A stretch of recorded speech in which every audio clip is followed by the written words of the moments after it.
Okay, so let's break down this new One Punch Man Season 3 intro because it's really interesting. There's a lot of things in here that need to be talked about. And first, I'll go into non-spoiler stuff because I know there's going to be casuals watching this. And then after that, I'll go into the spoilery stuff because that's when it gets really interesting. So we got Saitama in a serious punch stance. This is, I think, just straight up taken from Season 2, like when he punches Elder Centipede, which is...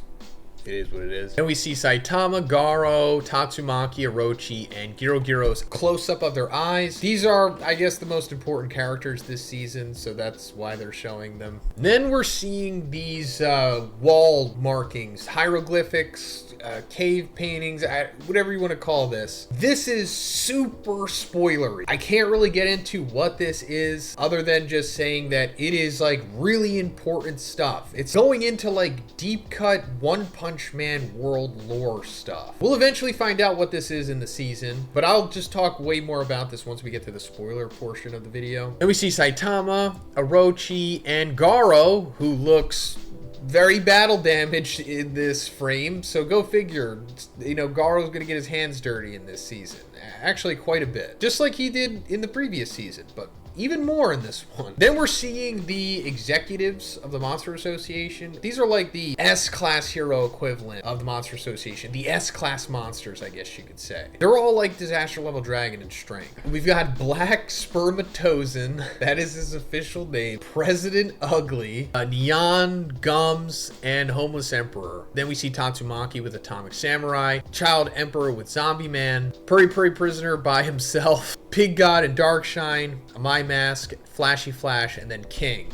These are like the S-class heroes that are going to be a part of the strike team going into the Monster Association in this season. And then we're seeing another angle of them all together with Second Gar in there. And then we also have Atomic with his disciples here. This is like when they're leading the charge to go into the Monster Association. Now this is straight up spoiler for what's going to happen in this season. We see Flashy Flash drawing his sword on like a bridge. And then we see Hellfire and Gale, you know, on top of him. We saw in this first episode after the credits, Hellfire and Gale talked about their motivations of killing Flashy Flash. So yes, they are going to fight, and it is going to be a 2v1 match. Then we're seeing another matchup that we're going to see in this season, and it's Child Emperor taking on this guy in the back. So I can't really say who this guy is yet, but he is a character that we've seen. It's kind of just like a different form of that character. Then we're seeing Garo chained up here, and looks like he's badly beaten. This obviously happens later on in the season since Garo just woke up in the first episode. So something happens to Garo that leads him to this. Then we're seeing another executive that we didn't see earlier in the intro. This is Overgrown Rover. He's like a gigantic dog monster, and his ability is he can fire beams from his mouth. Then we're seeing Tario.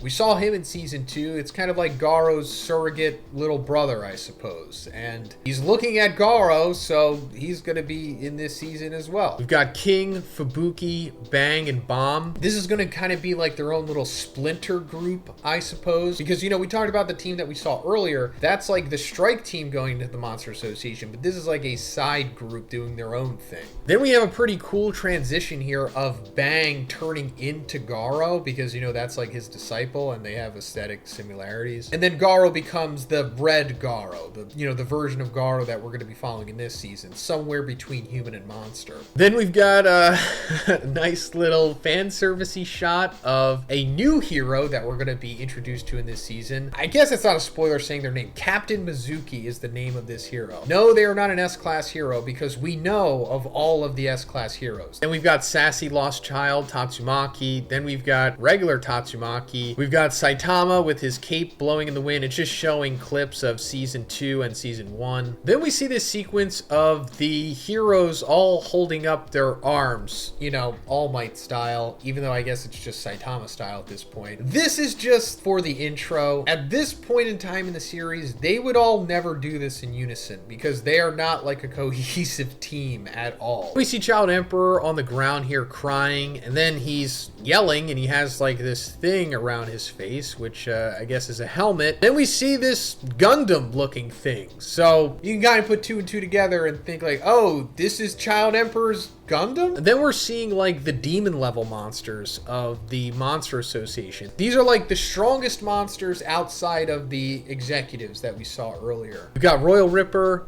Bug God, Super S, Hellfire and Gale, Phoenix Man, Pure Blood the Vampire, who we also saw in season 2. We actually saw all of these guys in season 2. And then we got Giro Giro, who Giro Giro isn't a disaster level demon. I'm pretty sure they're classified as a dragon. And then, you know, of course, Orochi at the top of the pyramid. Then we see Garo in a different form than what we've seen him so far. His clothes are very different. His hair is more tattered. He's got the crazy aura coming from his eyes. And he's got like straight up Nen/Hockey aura coming from his hands now, which of course is supposed to symbolize the Water Stream Rock Smashing Fist. Then we're seeing like silhouettes of monsters from the previous seasons, because like we just saw Boros, Goketsu, and then we're seeing this guy. So this guy, it's concerning seeing him in this intro, and I'll have to go into the spoiler stuff to tell you why. But if you're just a casual, you don't really have to worry about this. It's cool, it's fine, nothing's wrong. But if you're hardcore, you might be raising an eyebrow at this. And yes, it looks like this guy is going to be fighting Saitama this season. Who is this guy? I mean, we'll see. We've got another clip of Tatsumaki here. Then we see Pig God eating a monster. Puri Puri Prisoner extending his angel wings. We see Super S taking on a My Mask here. That's going to be a matchup in this season for sure. We've got Zombie Man finally fighting with his double huge Desert Eagle-like guns. Zombie Man really hasn't done anything in the series, so we're actually going to get to see him fight, which is cool. And then yes, this is confirming that yes, Child Emperor is inside of that Gundam. Child Emperor has a Gundam. It's shown in the intro. I'm not spoiling anything. Then we see Darkshine saying, "Come at me, bro," to somebody. Then Atomic Samurai, he's atomic slashing someone. We see Flashy Flash. Then we see Garo taking on what looks to be the same guy that Saitama was fighting in the intro. So like, who is this guy? I mean, like, you can like tell who he is. Look how big he is. Like, there's only one other guy in this series so far who is this big and kind of like looks like this. I mean, come on, you know who it is. Now this makes it seem like Saitama and Garo are teaming up to fight this guy, and that's just misleading, because just simply Occam's razor tells you Saitama wouldn't need anybody to team up with him to fight somebody. So what's going on here? You know, we'll just have to see as the season goes on. And that's the intro. You know, it's fine. It's good. The song's good, of course. Can't play the song, obviously, in this video, but you've heard it. So now I want to go into some spoiler stuff. So if you don't want to be spoiled, you know, you can check out now. I appreciate you watching the video as much as you did. All of the matchups that I talked about so far in the video, they are for sure happening. You know, Flashy Flash is obviously going to fight Hellfire and Gale. Child Emperor is going to fight Phoenix Man. That's the form that we saw. He like kills Phoenix Man, and then Phoenix Man comes back to life in this like humanoid form. And that's what he fights against, and he needs to use the Gundam against that. Zombie Man with his two guns winds up fighting against Pure Blood the Vampire. Tatsumaki winds up fighting straight up against Giro Giro. Darkshine is going to be fighting against Bug God. Atomic Samurai actually fights a few people in this season. He's going to fight against that samurai robot that we saw in the first episode. And he's also going to fight against Black Spermatosin as well. Garo is going to fight Bug God, Royal Ripper, then he's going to fight that big dog monster, Overgrown Rover, then he's going to fight Orochi. That's who that big guy is. I mean, we kind of figured it's Orochi. He like, you know, when he takes off his cape and he kind of like transforms a little bit, that's what he actually looks like. But speaking of that, let's get into the problem that I had, and it's like this guy right here. This is Orochi in like his transformed state. However, this is an issue because this was retconned in the manga. Like back in, I think 2019, when that first chapter came out where Saitama fights Orochi, he like transforms into like his, you know, humanoid, you know, slender, I think we were calling it like Meteor Burst Orochi at the time. And that was a cool sequence and everything. And you know, Saitama eventually winds up just killing him with a normal punch. But I think a year or maybe 2 years after that, they retconned that entire sequence and they changed it to Orochi not doing that anymore, and he winds up looking more Lovecraftian. It has like a different fighting style, and the sequence plays out in a different way. And at the time I said that they were going to change that sequence for season 3, which they have, and I'll get more into that, but I'm just confused as to why they're still using the retconned Orochi design, because it's been more than enough time for everyone, and especially the animators, to realize that that is no longer what's being used here. Especially because, like, in the volume itself, it has been printed that the new Orochi design is no longer this. Like, in volume 24, it has been printed that Orochi no longer has that design. This is what he looks like in the printed manga. Like, that form that we're seeing in the intro doesn't even exist in printed form. Like, you can only see it on the Tonari website if you're savvy enough to find the portion of that site that has the retcon One Punch Man chapters on it. So I'm very confused as to what's going on here. Now, I immediately don't want to just say this is